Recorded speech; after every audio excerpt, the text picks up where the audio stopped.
My name's Adrian, I'm 29, and if you had asked me a few years ago, I would have told you I wasn't the type of person who needed a big wedding. I always imagined something small, personal, just me, my future wife, and the people who truly cared about us. But as life often does, it took that simple dream and threw it into the middle of a storm I didn't see coming. It started months before the wedding when invitations went out. My fiancée, Emma, and I were so excited. We spent hours choosing the perfect little cards, writing each name carefully, thinking about how much each person meant to us. We didn't have a massive budget, but what we lacked in extravagance we made up for in thoughtfulness. For family, I figured it was a given they'd be there. My parents lived just an hour away. My sister, Melissa, was only 30 minutes from them. They were my closest relatives, and even though we weren't the most emotionally open family, I still assumed they'd show up for me on one of the biggest days of my life. But if there's one thing about my family, it's that they somehow find a way to make everything feel like a competition, or worse, like my life events are inconveniences to theirs. Ever since I moved out at 20, there's been this undercurrent of passive-aggressive commentary from my mom about how I left them behind, or how I was too busy with my own life to come around as often as they wanted. Melissa, on the other hand, has always been, well, the golden child. She's 5 years older than me, and my mom seems to believe she can do no wrong. Melissa could miss birthdays, forget anniversaries, or make cutting remarks at family gatherings, and somehow it was always brushed off. If I so much as forgot to text Happy Mother's Day before noon, I'd get an earful. Still, I didn't expect anything dramatic about the wedding. I thought maybe they'd grumble about the drive or the fact that it wasn't a lavish event like Melissa's wedding years ago, but they'd be there. I was wrong. 2 weeks before the big day, I sent a quick reminder to the family group chat. Hey, just a heads up, Emma and I are getting married next Friday. Would love to see you there. I figured it was more polite than assuming they'd remember, especially since Melissa hadn't mentioned anything about the RSVP card we sent. Her reply came less than 2 minutes later. We're busy. Don't expect us. No explanation. No sorry. No we'll try. Just flat. Before I could even type a response, my mom chimed in. It's not always about you, Adrian. You can't expect everyone to drop their lives because you're having a wedding. I stared at my phone, trying to process that.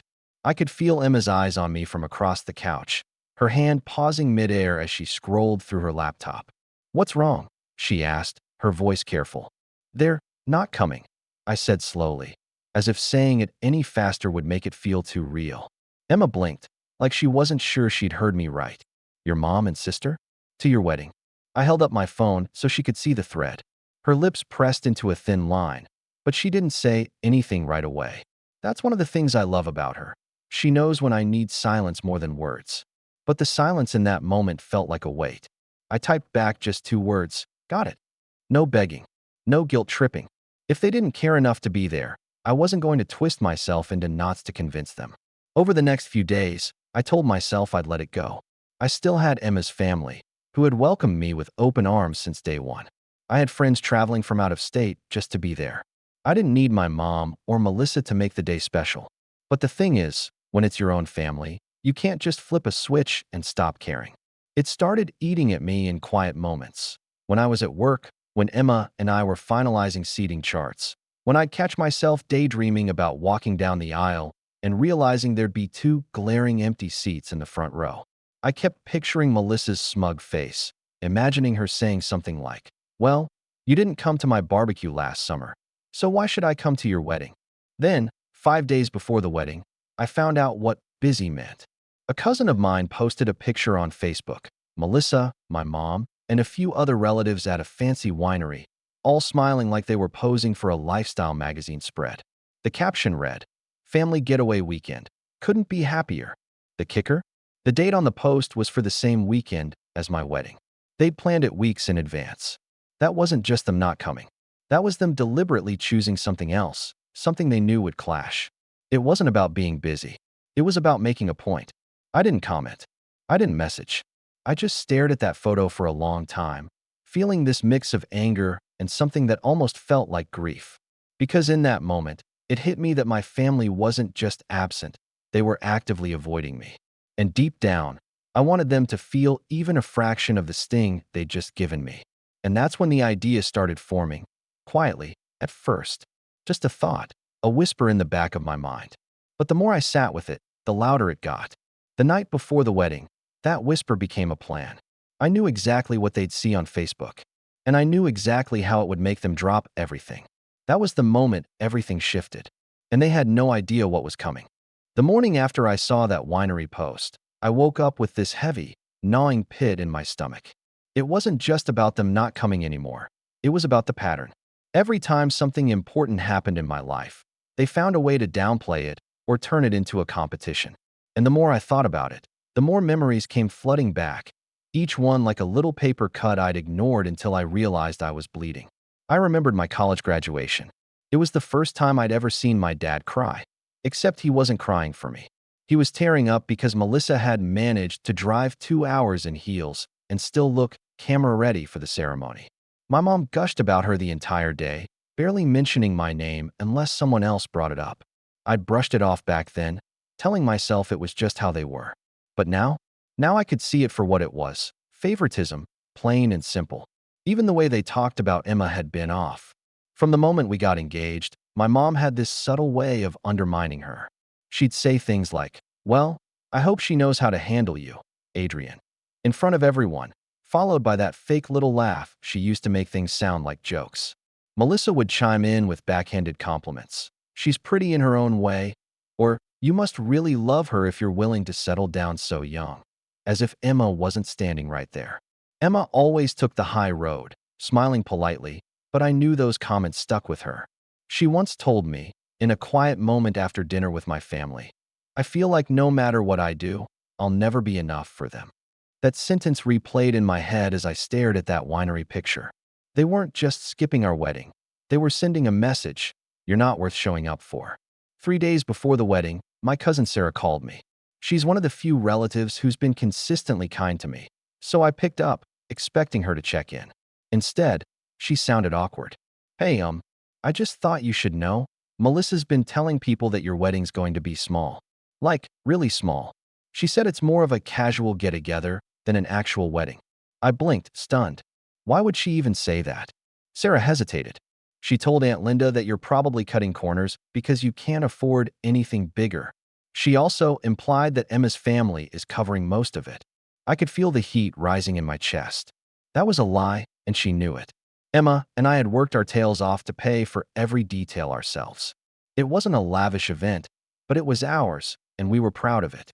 Hearing Melissa dismiss it like that felt like someone spitting in my face. When I told Emma, she gave me this look, half hurt, half tired. It's like they can't stand to let you have a moment without trying to cheapen it. It wasn't just words, either. The next day, I found out from another cousin that Melissa had been joking about throwing her own party that weekend and inviting all the same people, just to see who would pick which event. I didn't even know if that part was true or if she was just saying it to stir things up, but the fact that it was believable said enough. By now, the anger had hardened into something else, a quiet determination. I wasn't going to plead with them, and I wasn't going to argue. But I also wasn't going to let them write the story of my wedding as some small, forgettable thing that no one cared about. I started making some calls.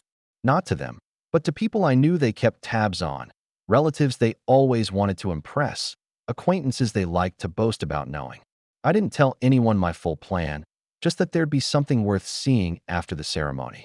My voice was calm, almost casual, but inside I was piecing everything together.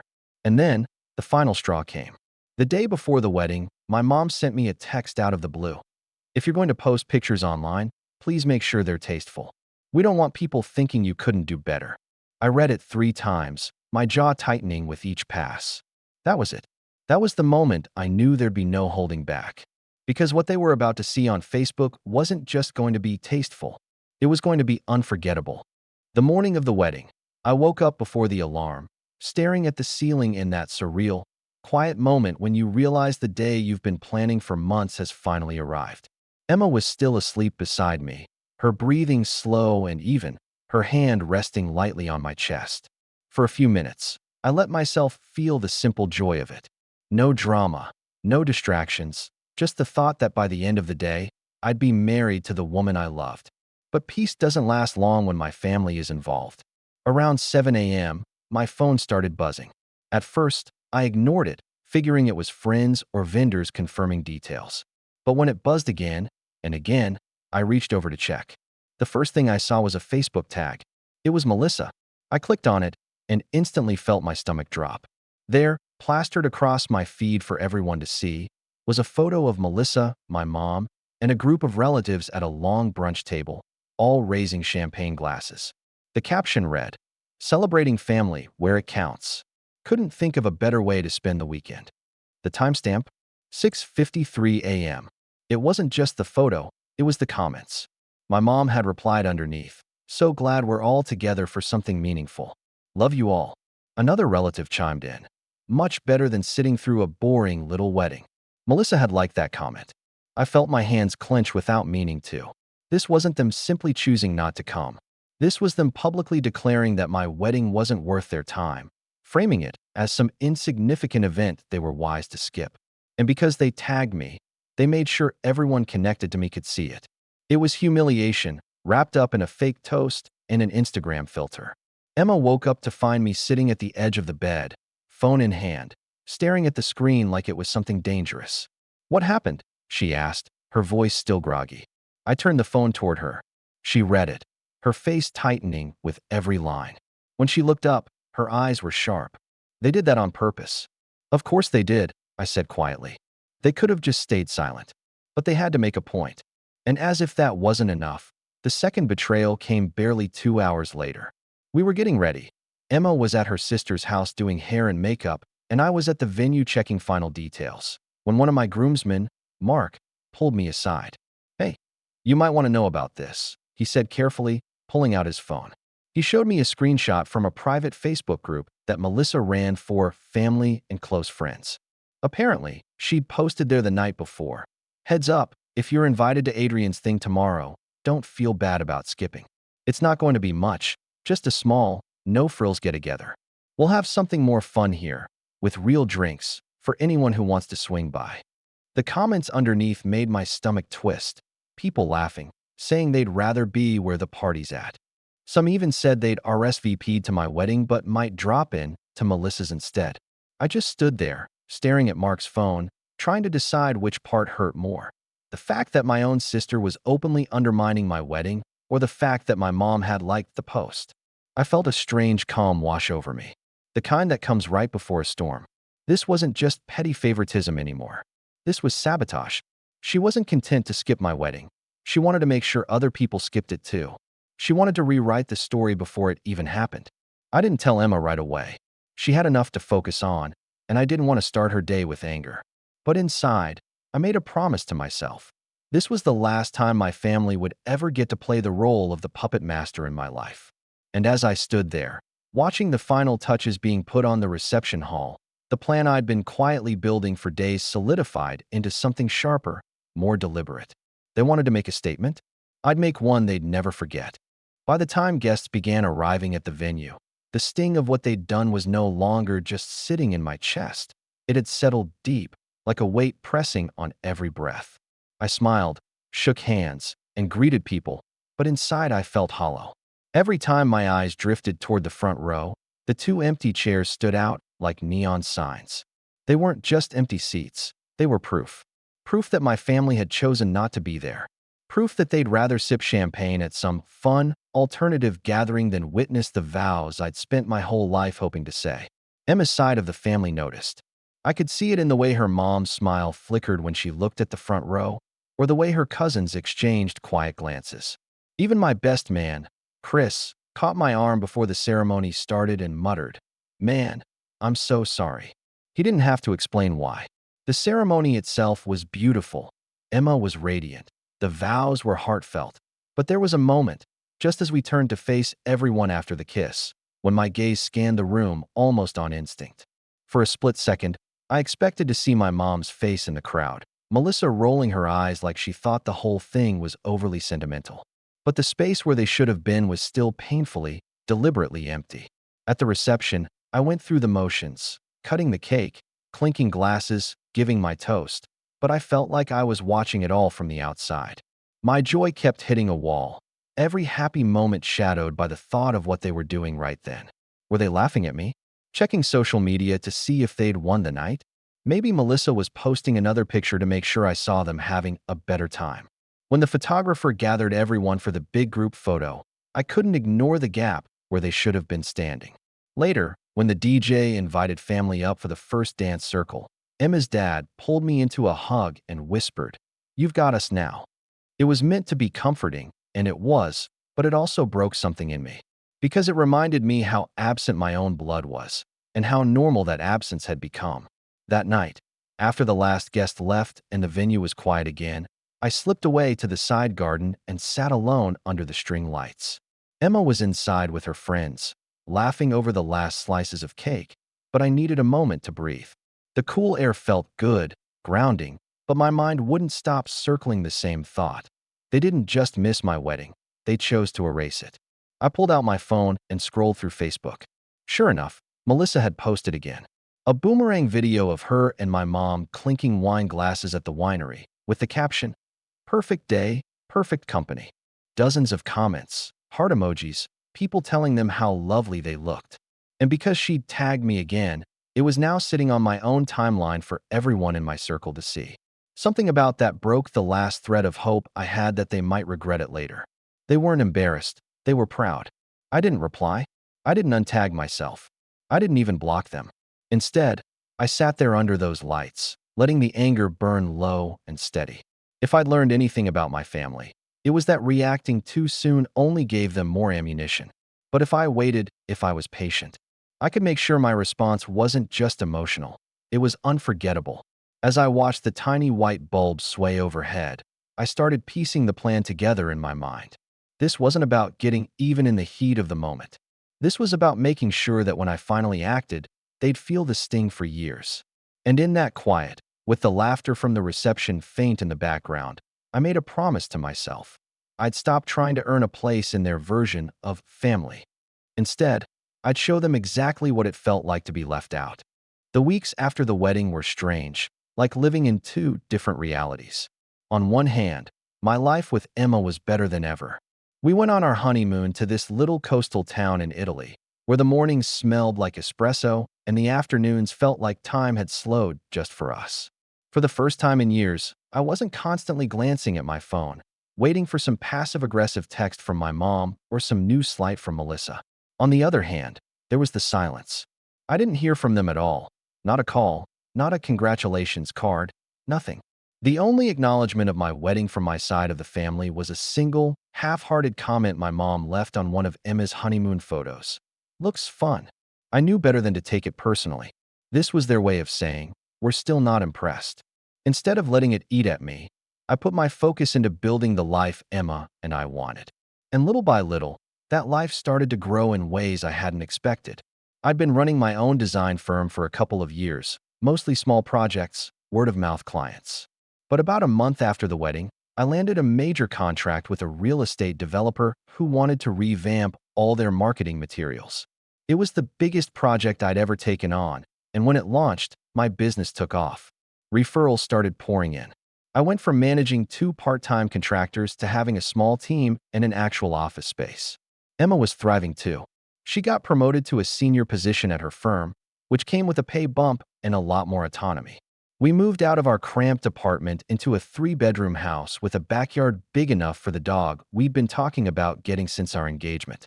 It was the kind of progress I knew Melissa and my mom couldn't stand. Not because they wanted bad things for me, exactly, but because they hated the idea that I could be happy, successful, and completely fine without their approval. I started posting more online, not in an obnoxious, bragging way, but enough to show the milestones. Photos of the new office, shots from industry events, little glimpses of our weekends exploring the city. I knew for a fact they saw every single one. They never liked or commented, but Sarah would quietly tell me, "Yeah, they've been talking about it. Melissa said you're trying to show off." In the past, that might have bothered me. Now, it only made me more deliberate, because I wasn't just building my life, I was building my leverage. A few months in, I got an unexpected call from an old friend who worked in event planning. She was organizing a high-profile charity gala and wanted to hire my firm to handle all the design work. It was going to be huge, hundreds of attendees, press coverage, the works. And when she mentioned the guest list, I nearly laughed out loud. My mom's best friend, the one she's always trying to impress, was going to be there. So we're a handful of Melissa's influential friends she liked to name drop at every family dinner. I said yes without hesitation. As the months rolled on, our social circle expanded. We started hosting dinner parties, going to fundraisers, getting invited to events that my family would have given anything to be part of. I wasn't chasing them anymore. I was in a completely different lane, and for the first time, they were the ones on the outside looking in. Every so often, Sarah would drop a little update that made me realize just how much it was getting to them. My mom had apparently started bringing up my name in conversations with this faux casual tone, like she was so happy I was doing well, only to slip in a dig about how it's easy when you marry into money, which wasn't even true. Melissa, meanwhile, had started making vague posts about people forgetting where they came from. I didn't respond. I didn't have to, because I knew the moment was coming, the perfect opportunity to make my point without saying a single cruel word. And when that opportunity came, it was going to hit them exactly where it hurt the most. It was almost a year after the wedding when the setup I'd been waiting for finally landed in my lap, though it came in the most ordinary way possible. I was in my office one Tuesday afternoon, wrapping up a client call, when my phone buzzed with a message from Sarah. At first, I thought it was just another family update, but as soon as I opened it, I realized it was something different. She'd forwarded me a screenshot from Melissa's Facebook page. In it, Melissa had posted about her upcoming anniversary party. Apparently, she and her husband were planning a once-in-a-lifetime vow renewal ceremony and wanted to make it a massive social event. The caption was dripping with humble brag energy. So excited to celebrate our love with the people who matter most. Normally, that would have just been eye-roll material. But then I noticed the details. She was hosting it at one of the city's most exclusive venues, a venue I happened to have just worked with for that high-profile charity gala. In fact, the owner and I had hit it off during the project, and he'd told me more than once, anytime you need the space, just say the word. That connection alone would have been enough to tuck away for later.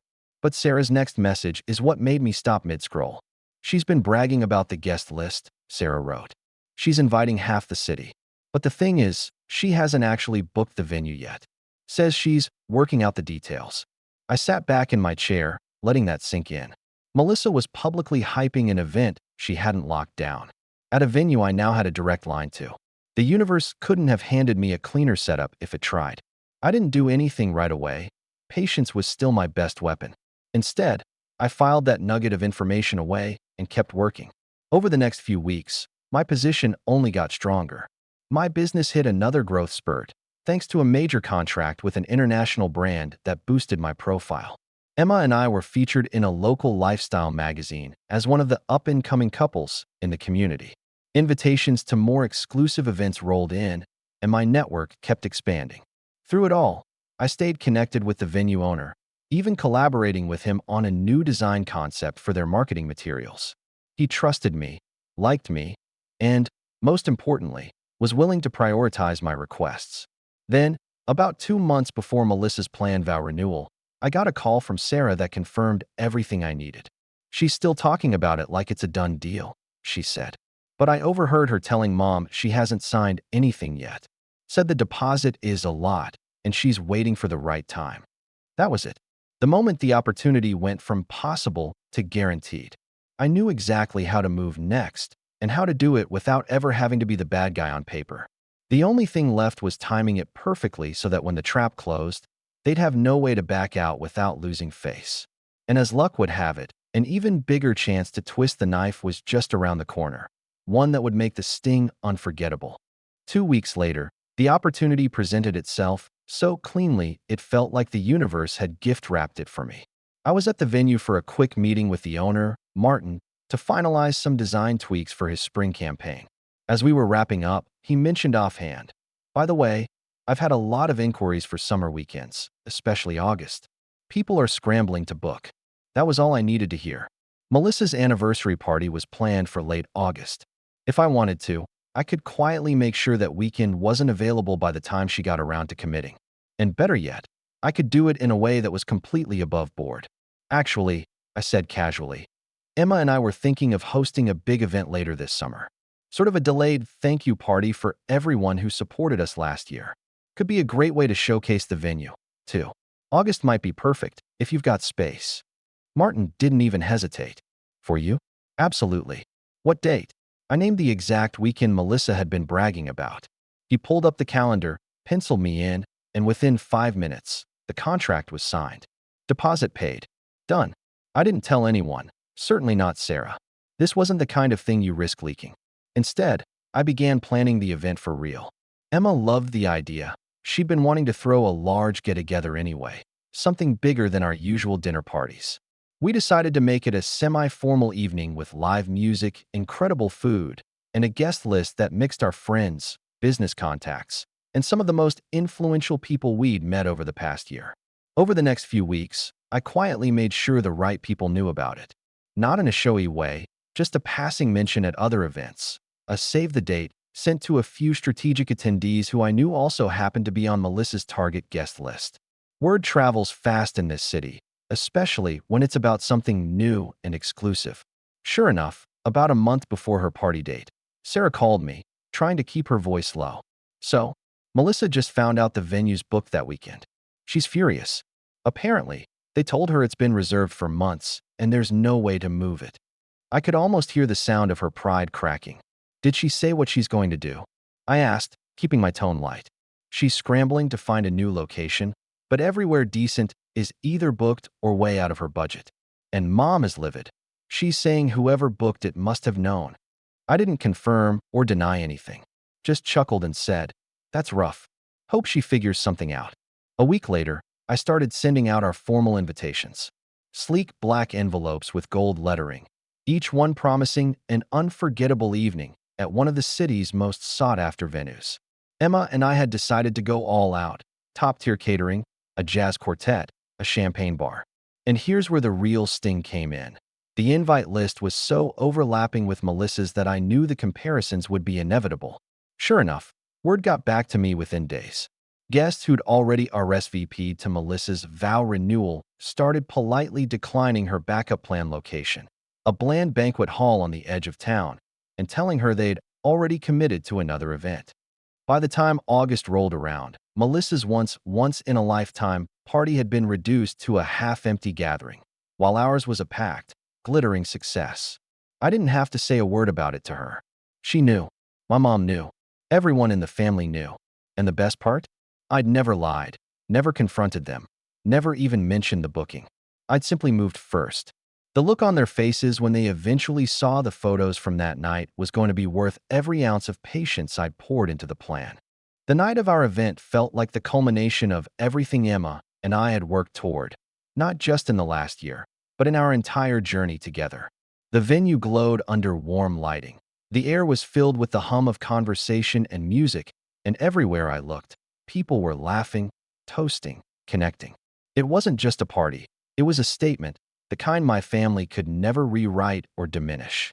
We didn't mention Melissa or my mom all night. We didn't need to. The guest list spoke for itself. Local business owners, city officials, a few well-known personalities, and plenty of friends who had stood by us. Every detail, from the signature cocktails to the dessert table, had been chosen with care. It was the kind of night that left people saying, "This is one to remember." And then, like clockwork, the fallout started trickling in. The next morning, Sarah sent me a text. "You should have seen Melissa's face when people at her party kept leaving early. By the time she cut the cake, half the tables were empty." Apparently, several of her must-have guests had only shown up to her backup venue long enough to be polite before heading across town to ours. A few even posted photos from both events in the same night, ours looking elegant and lively, hers looking sparse and awkward. My mom tried to save face. She posted one blurry group shot from Melissa's party with the caption, "Family first, always." But the comments betrayed the truth. People were asking why they hadn't been invited to ours, or remarking on how amazing it looked from the photos they'd seen online. One comment even read, "Looks like you picked the wrong party." Melissa didn't reply, but she quietly untagged herself from several of those posts. Over the next few weeks, the tension was palpable. My mom called once, her voice tight, and said, You really blindsided your sister with that event." I simply replied, "Funny, I thought you said life doesn't revolve around one person's plans." There was a long silence before she muttered something about being busy and hung up. Melissa hasn't spoken to me directly since. From what Sarah tells me, she's still complaining to anyone who will listen about how petty it was for me to book the venue. But every time she tells the story, she has to admit that she never locked it down in the first place. That detail makes her look less like a victim and more like someone who underestimated the very person she tried to humiliate. And me? I didn't gloat. I didn't throw their absence from my wedding back in their faces. I just kept living my life, thriving in the space they once thought I couldn't survive without them. Because the truth is, revenge wasn't about making them suffer in the moment. It was about showing them, without a single heated word, that I didn't need them to define my worth. They taught me that family could choose to exclude you. I taught them that I could choose to do the same.